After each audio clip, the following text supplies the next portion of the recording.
Elle quitte son job de planqué pour mordre à pleines dents sa passion. Bienvenue sur ma chaîne, moi c'est Gauthier Verborg, un investisseur entrepreneur passionné par le voyage et par le fait de t'inspirer à vivre la vie de tes rêves. Je le fais en parlant psychologie, business, investissement et en interviewant certaines personnes qui ont déjà passé le cap. Et aujourd'hui je vous emmène à la rencontre d'une femme qui a fait un choix radical pour vivre de sa passion. Il s'agit de Sophie Caudin, une ancienne professeure de musique qui a décidé de quitter son taf plutôt sécu pour vivre de sa passion, la musique. Avec ce statut d'intermittent du spectacle qu'on connaît tous plutôt incertain, à vivre entre ses concerts, des interventions et surtout une organisation, une planification rigoureuse, une vraie entrepreneuse. Il y a encore un an, elle n'était pas encore montée sur scène. Elle ne savait pas ce que c'était et aujourd'hui, elle a des dizaines et des dizaines de concerts planifiés. Alors préparez-vous, je vous laisse avec l'interview de Sophie du coup, où elle nous parlera de comment elle a pu passer le cap sur les termes psychologiques comme financiers. Ciao. Salut Sophie, du coup aujourd'hui tu as accepté de venir avec moi sur cette petite interview, cette petite réunion pour nous parler de ta vie et surtout de ta nouvelle vie. Qui tu es aujourd'hui, mais surtout qui tu étais avant. Eh bien, je m'appelle Sophie Caudin. J'étais prof de musique au collège pendant 17 ans. Et ça a été une très belle expérience, mais j'en ai eu marre et j'ai décidé de changer de vie. Et aujourd'hui, je suis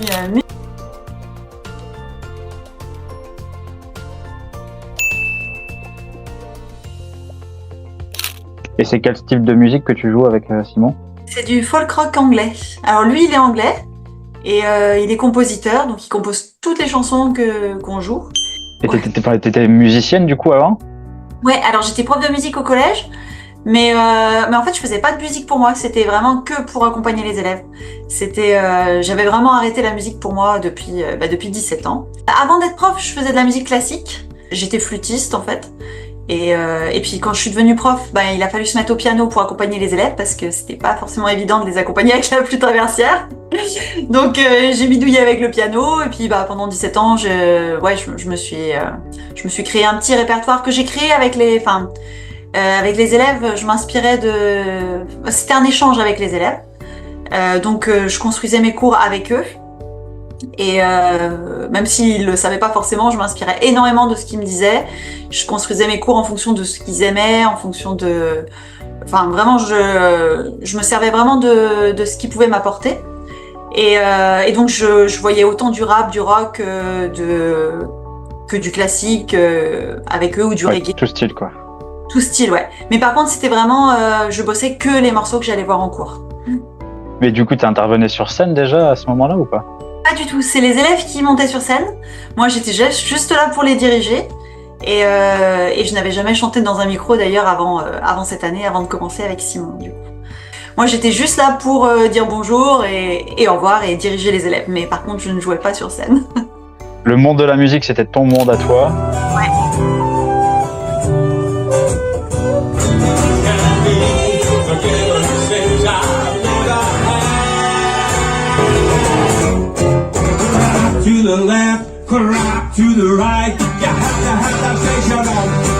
Mais t'étais jamais mise dans la lumière, quoi. Non, je laissais ça aux élèves. Aujourd'hui, je vis un rêve, j'aurais jamais osé rêver ce qui m'arrive parce que c'est juste formidable. J'aurais jamais osé penser que ça pouvait m'arriver. Et là, c'est moi qui suis sur scène, c'est moi qui réalise mes rêves à moi, c'est moi qui chante, qui joue de la musique sur scène. Ouais, je pensais que j'avais pas le niveau pour y arriver. Je pensais que c'était réservé à une élite. Et alors, il y a plusieurs choses qui m'ont fait réaliser que je pouvais peut-être... déjà, l'encouragement de la famille. Mon mari m'a énormément soutenu, encouragé, poussé pour y arriver. Mes enfants, bien sûr. Et puis, j'ai fait un bilan de compétences. Et pendant ce bilan, j'ai dû faire des interviews de plusieurs personnes sur des métiers qui pourraient m'intéresser. Mais comment t'as fait pour pouvoir accompagner Guidry? Enfin, c'est quand même... T'as passé des castings. Et là, il m'a dit « Ah non, les castings, c'est que dans le monde du classique. Vraiment, si tu veux intégrer un orchestre de haut niveau, mais non, sinon, c'est au feeling. » Ouais, tout se fait au feeling. Et à partir de là, j'ai réalisé que c'était pas uniquement uniquement par les castings avec un super niveau où il faut pas rater une seule note, comme je faisais quand j'étais au conservatoire en fait. Et donc c'est à partir de ce moment-là que tu t'es dit putain ouais il y a peut-être quelque chose à faire. Ouais, à partir de ce moment-là, je me suis dit tiens c'est peut-être faisable de finalement de se diriger vers le monde de la musique parce que en fait donc quand j'ai décidé d'arrêter d'être prof, c'était en janvier l'année dernière. Je me suis dit j'étais en pleurs et je me suis dit non mais je peux pas continuer prof, j'y arrive plus.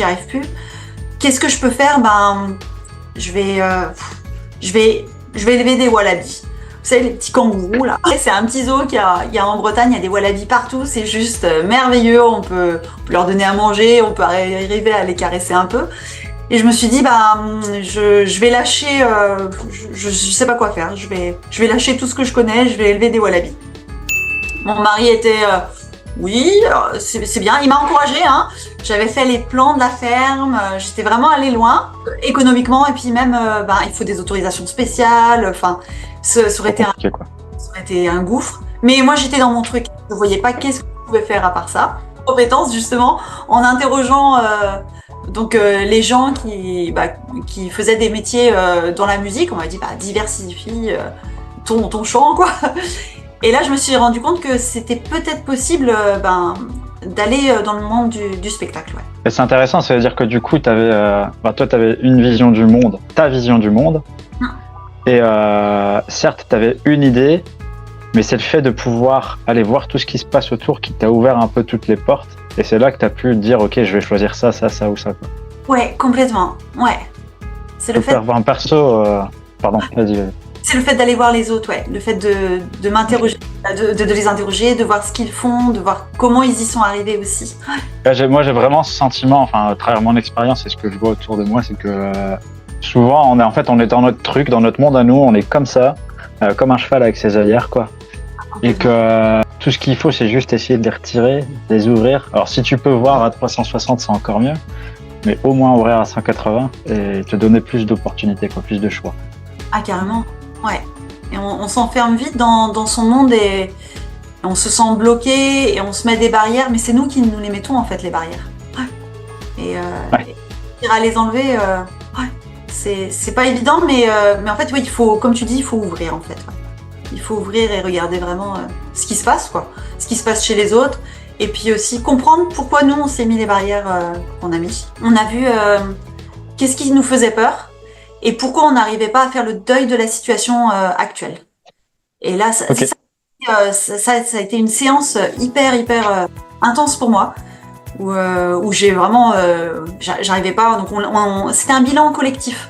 On n'était que des profs, et ça a été vraiment, vraiment intense comme expérience. Ouais.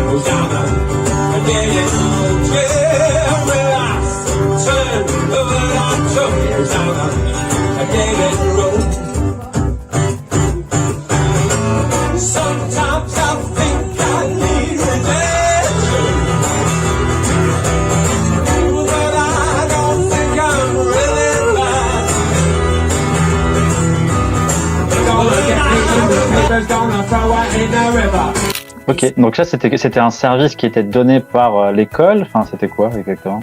Ouais, en fait, Formiris, c'est le centre de formation des professeurs dans l'enseignement privé.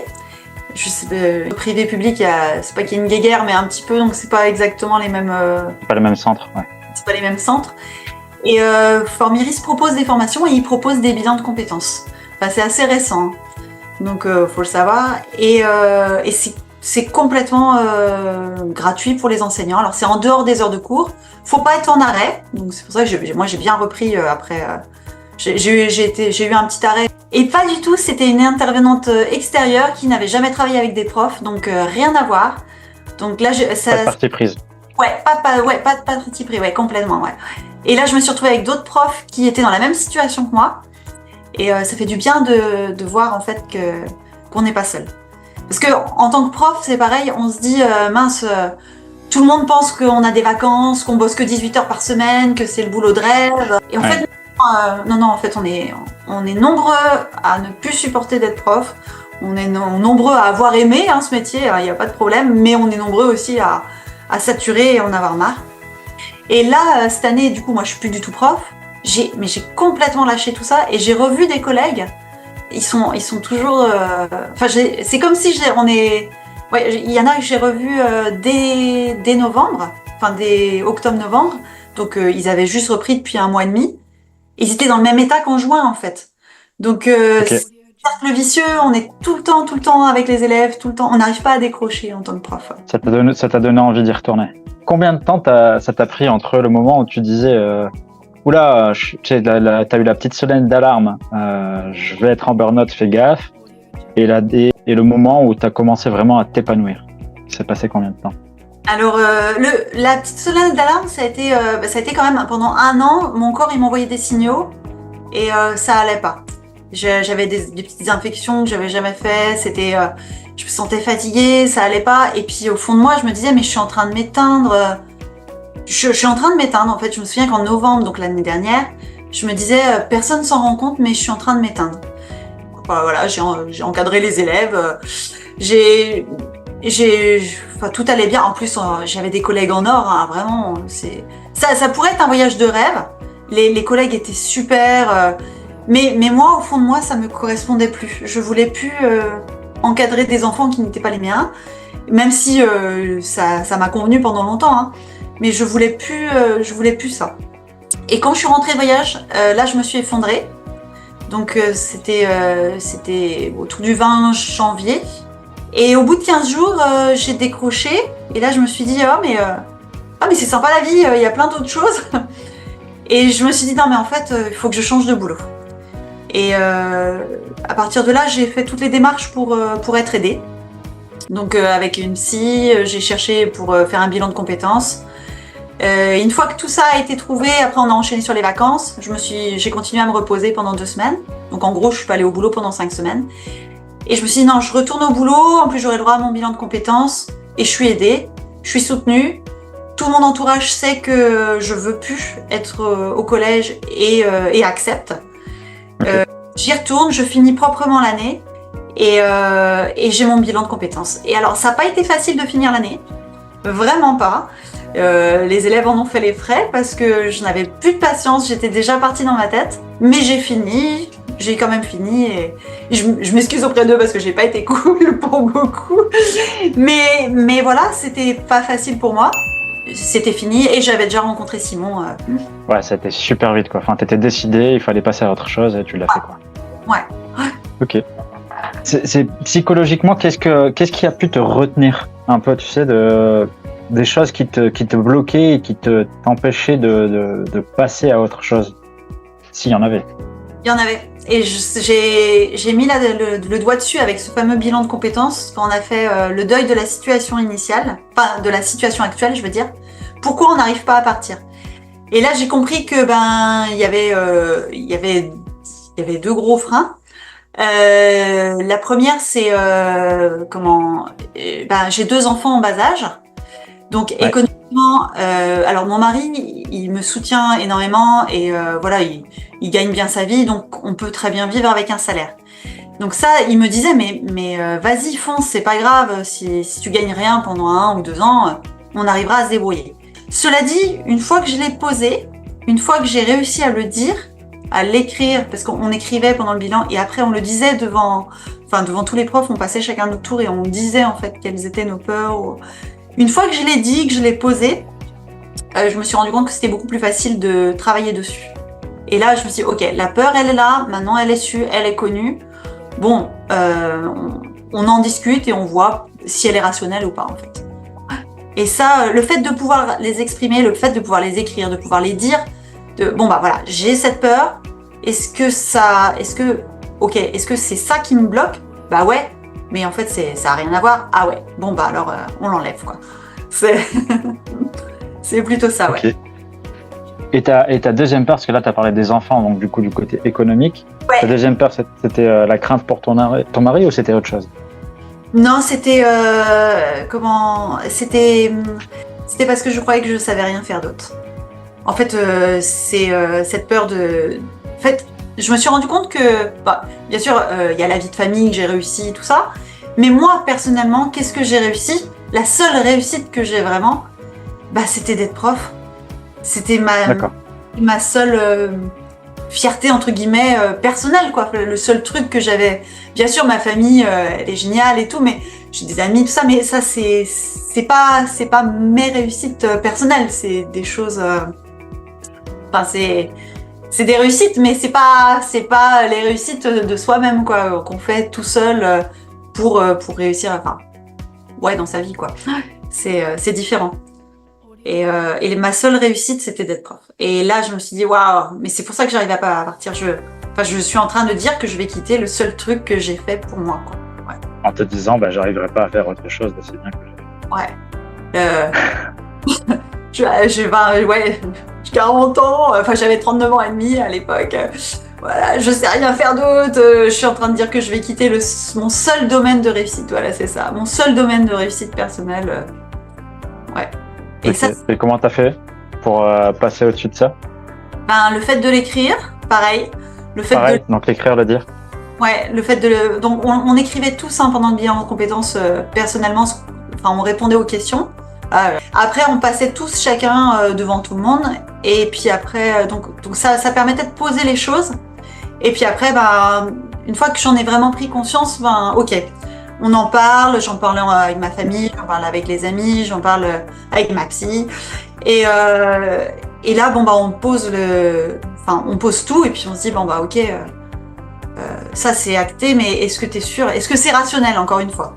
Est-ce que tu peux pas réussir autre chose?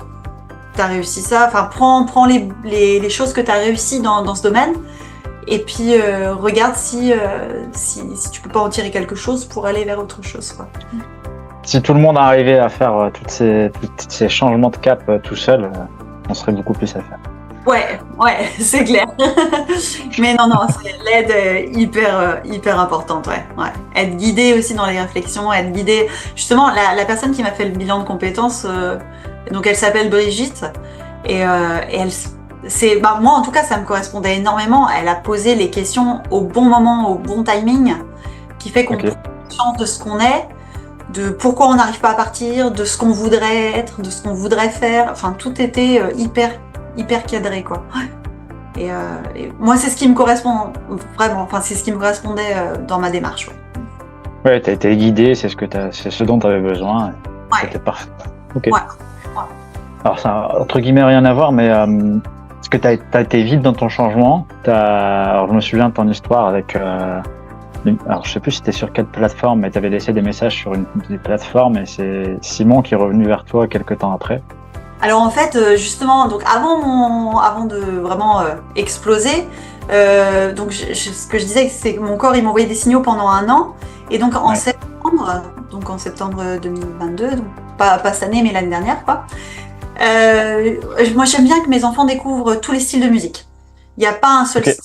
Donc on peut aller voir du rap comme du rock, comme je sais pas, du reggae. Et à la journée du patrimoine, donc c'est autour du 15 septembre, il y avait un concert de musique baroque près de chez moi. Je me suis dit, les enfants n'en ont jamais entendu, on va aller voir de la musique baroque.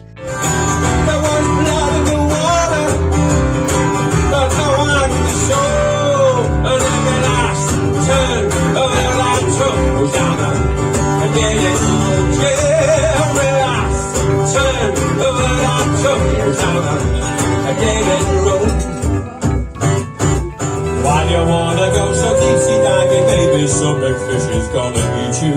But don't you know they got them all in the zoo? Oh, life would be easy if you'll just settle down. Yeah, but life would be hard without King England fly. The King England cry like a fish out of water bound for all.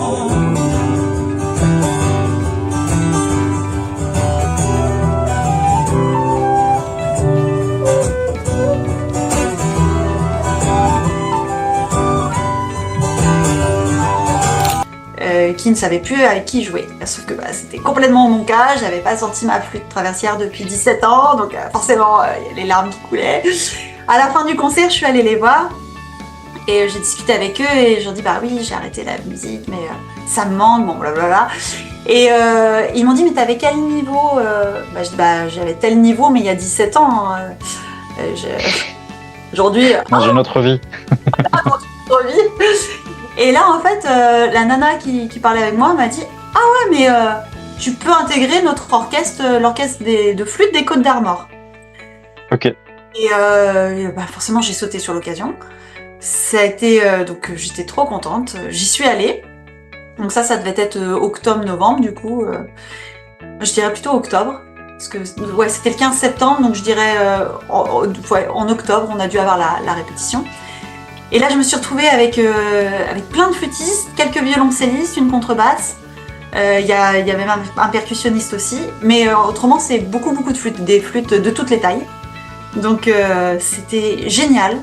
Un niveau de malade. Il y a plusieurs profs de flûte dans cet orchestre.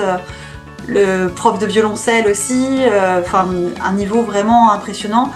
Il y a une nana, donc je discutais avec elle, elle était le flûte de l'Orchestre National de Metz, mais elle était donc vraiment un niveau énorme. Et puis certaines personnes un peu plus comme moi, tout le monde super sympa, vraiment une ambiance incroyable. La première séance, j'admets que j'ai eu du mal à suivre les partitions parce que ça faisait 17 ans que j'avais pas fait ça. Mais par contre, ça a été vraiment... non mais là, il est trop tard, je sais pas. Et puis j'ai éteint l'ordi. Et je savais pas que mon site était en ligne. En fait, il fallait payer pour pouvoir consulter les pages des autres. Mais mais ton profil était en ligne quand même, quoi. Sauf que je ne savais pas.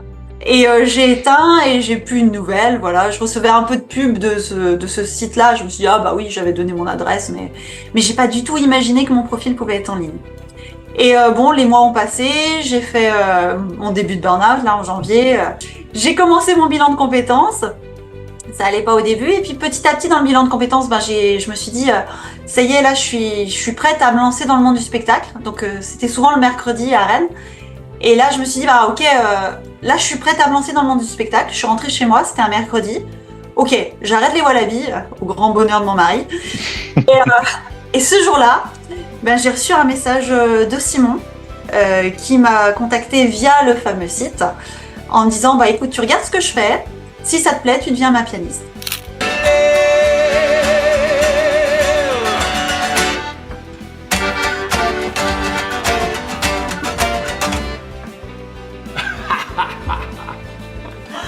It's getting there. It's getting there. That's the life you could be proud.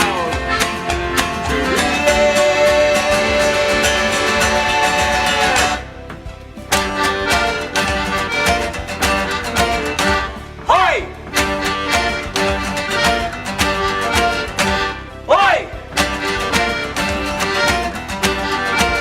Well, I'm not flagging it like me everywhere. No, not a board who'd wanna live there. Et en plus, vous correspondez tellement, Simon et toi, votre énergie, votre punch et tout, c'est juste fou, quoi. Ouais, ça match vraiment, c'est super amitié, ouais. Et puis musicalement, c'est vraiment un style qui me correspond complètement. Vraiment, Ok. c'est... Ouais, Génial. je rêvais mieux là, c'est top. Et ce que je retiens, ce que j'ai retenu un peu de cette histoire, c'est que, je sais pas comment l'expliquer, mais en gros, on aurait tendance à dire que tu pourrais, d'ailleurs toi, certainement, tu vas dire que c'est de la chance. Alors que moi, j'aurais tendance à dire plutôt que c'est qui t'ont amené à avoir ça.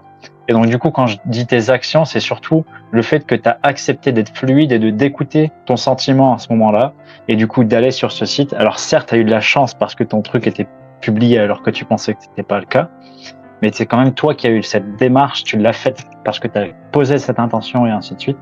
Et c'est tout ça qui t'a amené à avoir ce que tu voulais vraiment. Je suis complètement d'accord. En fait, on rentre dans une dynamique. On choisit. En fait, ce que j'avais pas compris avant, c'est qu'on choisit notre vie. On choisit vraiment ce qu'on veut. Mais on n'en a pas forcément conscience. Avant, moi, j'en avais pas conscience. C'est-à-dire que je subissais, en gros. J'étais prof. J'ai été prof. enfin, ça n'a pas vraiment été un choix posé, acté. C'est juste que j'étais à la fac de musique, j'étais en licence, donc au milieu de la licence, c'était en janvier. Fin janvier, je venais de passer mes partiels de la licence, de la 3e année, donc de milieu d'année, hein, et j'en avais d'autres en juin. Et j'ai trouvé une petite annonce dans la fac. Urgent, cherche prof de musique, 3 heures semaine, le mercredi. Ça tombait bien, le mercredi matin, c'était les seuls cours que j'aimais pas. Je me suis dit, bah, très bonne excuse pour louper. Et j'ai postulé. Au début, ils m'ont dit, bah, vous avez votre licence, bah, je l'aurai en juin. J'ai un DUG et demi, quoi. J'aurai la suite en juin. Ils m'ont dit, bah, non, on cherche quelqu'un qui a la licence. Je suis, bah, ok, pas de problème. On a raccroché. 2 jours après, ils m'ont appelé, non, mais venez, on trouve personne. Ça fait 1 mois que les élèves n'ont pas cours, venez quand même. Donc c'est comme ça que j'ai été prof de musique, mais j'aurais postulé à une annonce de babysitting, c'était pareil.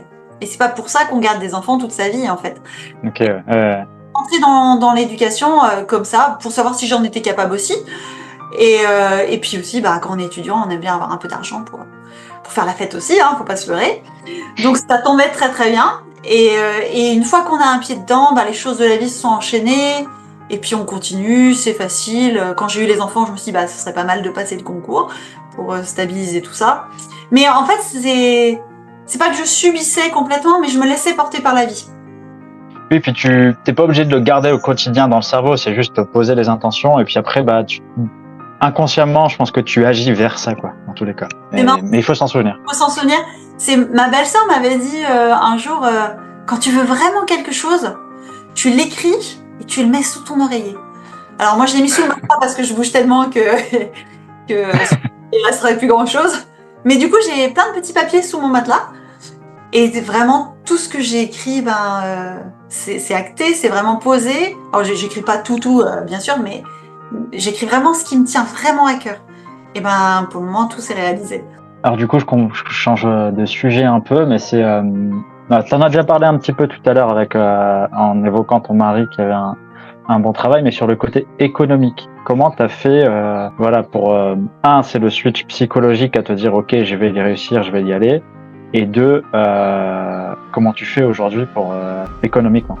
Ouais, économiquement, c'est pas évident de rien gagner. Alors moi quand j'ai décidé de plus être prof, je me suis dit, je peux pas sauter sans parachute. Donc j'ai fait une demande de disponibilité. Dans l'éducation nationale, une disponibilité, t'as le droit à rien pendant 1 an, donc pas de chômage. J'en ai parlé tout à l'heure, j'avais peur qu'il arrive quelque chose à mon mari et de devoir subvenir les besoins de mes enfants. Je dis, voilà, au moins je pourrais revenir dans l'éducation, j'ai 5 ans pour revenir. C'était un parachute. Aujourd'hui, je sais que non, j'y retournerai pas. Mais ça a été, Patrick m'a dit, écoute, pendant 1 an, ça n'a pas été facile. Ça, j'admets que c'est pas facile. Ouais, je peux comprendre. C'est un peu l'ego aussi qui vient travailler là. Ouais. C'est bête, hein, mais. Ah, mais c'est complètement ça, ouais. Et il faut un peu s'asseoir dessus quand. Enfin, en gros, quand on veut réaliser ses rêves, des fois, il y a des concessions à faire. Et là, fallait vraiment que je m'assoie sur mon ego et mon indépendance. C'est notre pire ennemi, quoi. C'est la tendance à nous faire des choses qui sont complètement incohérentes. Ouais. La fierté de ramener de l'argent à la maison alors qu'on n'en a pas. Enfin, on n'a pas besoin de plus que le salaire de mon mari, en fait. Non, en fait. Au final, on vit de la même façon. Enfin, on n'achète pas plus ou pas moins. Et il y a pas besoin de plus. Mais bon, je veux quand même gagner ma vie plus et vraiment réaliser mon rêve, hein, parce que pour le moment, c'est pas encore. J'ai découvert que donc en janvier, comment marchait vraiment l'intermittence du spectacle de cette année. Okay. Et là, j'ai compris que je pouvais pas rester en disponibilité si je voulais être intermittente. Parce que tous mes droits allaient retomber à zéro en septembre à chaque nouvelle demande de disponibilité. Donc elle est effectuée le 1er juin là, donc il y a 3 jours. Ok, donc ça fait un autre appui un peu économique pendant un petit moment, parce que tu auras le chômage du coup, c'est ça? Du coup là je suis en plein dans les démarches, j'espère, je croise les doigts. Ouais, ok. J'espère et normalement ça devrait être un petit appui, ouais. Donc et puis après. Et puis à côté de ça, vous vous êtes lancé. Est-ce que vous êtes lancé quand exactement avec Simon à faire votre premier concert? Le premier concert, c'était le 17 décembre. Donc il y a 6 mois. Ouais. Et aujourd'hui, vous en faites combien par mois? Ben là, on en fait ouais, 5 par mois à peu près. 5 concerts par mois organisés en moins de 6 mois.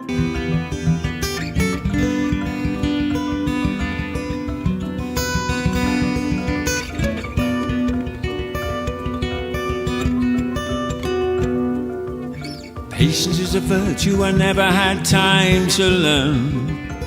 I've been too busy making up for lost time to wait my turn.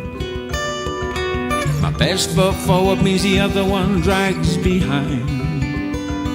And I'd be one step ahead of the game if I could only find the starting line. Whoa, oh, oh, oh, oh, oh, oh. The starting line. Ouais, à peu près, ouais. On a vraiment recommencé. Le 17 décembre, c'était vraiment un test. Moi, j'étais, comme ça, vraiment, j'étais paniquée. Et après, en fait, on a vraiment. Donc, j'ai démarché à partir du 1er février et on a démarré les concerts le premier week-end de mars, en gros. Ok, ouais, donc depuis 3 mois là. Ok. Ouais, depuis 3 mois, ouais. Sachant qu'on a eu notre stage en avril et que, à part le stage en avril, on n'a pas fait. Parce que du coup, moi j'arrive à le comprendre un peu cet univers de trouver les concerts et tout ça, parce que j'ai participé à ce stage d'artiste avec vous. Et ce que savent pas les gens, c'est que trouver des concerts et tout ça, c'est ultra compliqué. Et pour le coup, toi, je pense aussi que le fait d'être dans cette situation de changement de vie, situation économique, et de te dire je me lance dans un nouveau projet, peut-être que tu te dis putain, il faut que je sois à fond, faut que je sois à fond, faut que je sois à fond. Et c'est quand même assez, je trouve pas le mot, mais remarquable la quantité de concerts que tu as réussi à démarcher en si peu de temps, comparé à beaucoup d'autres artistes qui ont vraiment du mal à trouver des concerts, et tout ça dans la même région. Ouais, c'est vrai que après on est dans une région, on est quand même dans une région qui bouge pas mal. La Bretagne, c'est vraiment. On trouve toujours des excuses. Ouais, c'est vrai que j'y connaissais rien, je m'en faisais une montagne de démarcher.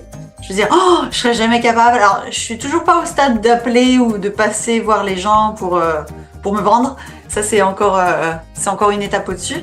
Mais par contre, Okay. Par mail, je me suis dit, bon, allez, par mail, je risque rien. Si je me fais engueuler, ce sera pas du direct. Allons-y. Et c'est vrai que le premier commentaire que j'ai reçu par mail, c'était un émoticône qui fronçait des sourcils et qui était pas content. Donc je me suis dit, ok, mon mail est mal tourné. Donc j'ai retravaillé ça. Et puis petit à petit, j'ai commencé à avoir des réponses et puis j'ai modifié mon mail en conséquence. Et ouais, j'ai trouvé rapidement 23 dates, je crois. Qu'est-ce que vous faites avec Simon? Quel est le nom de votre groupe et qu'est-ce que vous faites? Alors le nom de notre groupe, Simon Scardanelli et Sophie Codin, avec Scardanelli et Sophie en plus gros et puis Simon et Codin en plus petit. C'est un différent travail. Bon, ça s'est arrêté pour différentes raisons. Voilà, la vie des fois fait que tu prends pas toujours les bons chemins. Il avait des opportunités de malade qu'il a laissées, enfin peu importe. Il m'a dit justement à la fin du stage qu'on a fait à Bandcamp, dans la vie quand on a une opportunité énorme, c'est génial, c'est vraiment génial. Quand on en a deux, c'est inespéré. Il m'a dit ma première vraie opportunité, c'était Shark, ma deuxième c'est toi. Donc vraiment qu'on fasse un duo. Ah ouais, j'étais. Ouais. Rappelle-nous ce que vous faites en musique. Donc on fait du folk rock anglais puisque c'est des compositions de Simon. Keeping up appearance is easy when you never get seen. I can run around this house wearing nothing but a stupid grin. No one really cares, but still they need to criticize and tell me what I ought to do if I really want a better life. Whoa, oh, oh, oh, oh, oh, a better life. I'm just sitting here waiting for the lights to change. They've been stuck on red and I really need to know why I'm just sitting here waiting for... Pareil, là, l'idée c'est de rajouter un peu de français.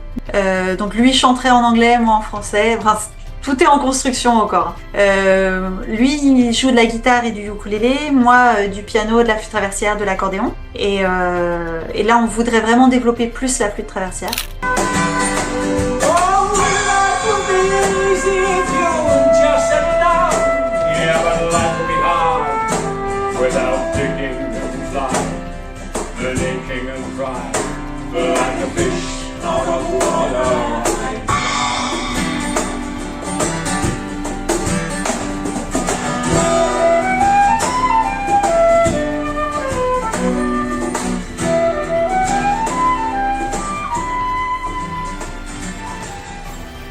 Et donc en ce moment, on peut vous voir principalement sur les Côtes d'Armor ou toute la Bretagne. Toute la Bretagne, ouais. Ouais, hier, on était au Gabier Noir. C'est un bar de Rennes. Vraiment, on a passé un excellent moment, ouais. Ouais. C'est plein de petites expériences comme ça tous les week-ends ouais. Donc on tourne dans toute la Bretagne et puis sinon on est présent sur les réseaux. On vous retrouve comment du coup? Donc Simon a un site internet qui s'appelle songman.org. Songman, ok. Ouais. Et autrement sur les réseaux avec notre nom sur Facebook, TikTok et Instagram.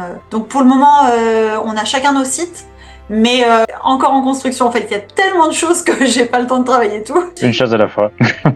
À la fois. Pour le moment, il faut taper chacun notre nom. Il y a Simon Scardanelli ou moi. Et puis bientôt, on pourra taper Scardanelli Anne-Sophie et on trouvera notre duo. Un conseil aux personnes qui nous regardent là pour pouvoir changer de vie et vivre la vie de quel serait-il? De croire en soi. De croire en soi. Ouais, en fait, ça change tout. Si tu crois en toi, ben du coup, tu croiras aussi en tes rêves. Et tu mettras tout en place pour que ça se réalise. Faut croire vraiment en soi.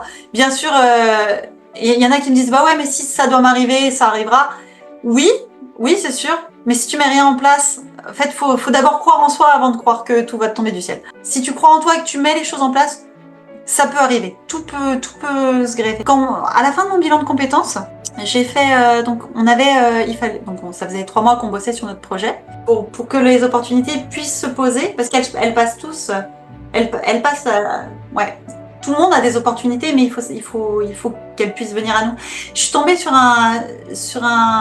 une image l'autre jour d'un ami qui disait « Le vent souffle pareil pour tout le monde. C'est juste la façon de tenir sa voile qui diffère. » Je suis complètement d'accord. En fait, le vent, Je vais me la marquer. Vas-y, continue, je t'écoute. Et c'est vrai, c'est un peu ça en fait. Le vent, il est là. Alors des fois, il y a moins de vent ou il y a plus de vent. En Bretagne, on en a pas mal. On a le même et les bateaux vont pas à la même vitesse parce que ça dépend de comment tu prends le vent. Et t'as le droit de vouloir d'aller moins vite ou d'aller plus vite. Hein. Tu choisis ta vitesse, tu choisis ta direction, tu choisis le cap que tu veux prendre. Mais c'est pareil avec les opportunités. Wow. Il faut juste les recevoir. Et pour ça, il faut croire en soi. Il faut étudier. Faut pas hésiter à te faire un gros travail sur soi-même et à être aidé. Il faut surtout pas hésiter à accepter l'aide et à aller chercher l'aide aussi. Le bilan de compétences, les coachs de vie comme toi, les psys ou quoi que ce soit. Ouais. Bien sûr, ouais, ce qui te conviendra le mieux, quoi, au final. Mais... Chacun a besoin d'une aide différente, mais ouais, faut pas hésiter à recevoir de l'aide. Ben, merci beaucoup. Merci à toi, Gauthier. C'est génial d'avoir encore une fois toute ton histoire. J'ai eu quelques éléments supplémentaires que j'avais pas eu avant. Trop intéressant. Puis merci du coup pour d'accepter de faire cette interview, d'accepter de pouvoir inspirer, en espérant que ça puisse inspirer des personnes. Bah merci à toi. Ça me fait penser quand on était au stage à Banscan. Ouais. On a eu une préparation à l'interview parce qu'on a eu une interview avec Maëlle. Donc par rapport à notre duo. Et Simon savait très bien se présenter et quand ça a été à mon tour, je me suis dit mais qu'est-ce que je vais raconter sur moi? J'ai rien à dire quoi d'intéressant. Et Cécile m'a dit mais si tu peux réfléchir, il y a plein de personnes qui n'osent pas changer de vie comme tu l'as fait, donc n'hésite pas à en parler. Et ouais, c'est vrai que ça peut aider des gens et si ça peut aider, c'est encore mieux, ça fait encore plus plaisir. Donc. Alors ça y est, je suis de retour. Merci du coup d'avoir suivi cette conversation avec Sophie. Moi, ce que je retiens un petit peu de son parcours, c'est vraiment la force de la suivi de sa passion. Sa capacité en fait à faire confiance à ses rêves et surtout à aller vers l'inconnu. En fait, j'ai l'impression qu'elle n'a pas vraiment de doute, tout simplement elle avance. Les choses arrivent, elle les prend pas, mais dans tous les cas, tout se passe bien. Et peu importe si elle fait des erreurs, elle va toujours réussir à arranger les choses et à trouver la balance pour réussir tout simplement et le vivre toujours avec ce grand sourire qu'elle a dans cette vidéo. Bon allez, je vous laisse avec ça. Si cette vidéo vous a intéressé, vous a plu, n'hésitez pas à vous abonner, à liker, à partager. Et si jamais vous connaissez quelqu'un qui a fait une transition de vie comme celle-ci et a osé passer le cap, n'hésitez pas à partager mon contact. Je serais ultra intéressé de pouvoir l'interviewer et de partager ça sur les réseaux pour pouvoir inspirer d'autres personnes comme a pu le faire Sophie aujourd'hui dans cette interview. Moi, c'était Gauthier Verborg. Merci d'être là et à très bientôt pour vivre la vie de vos rêves.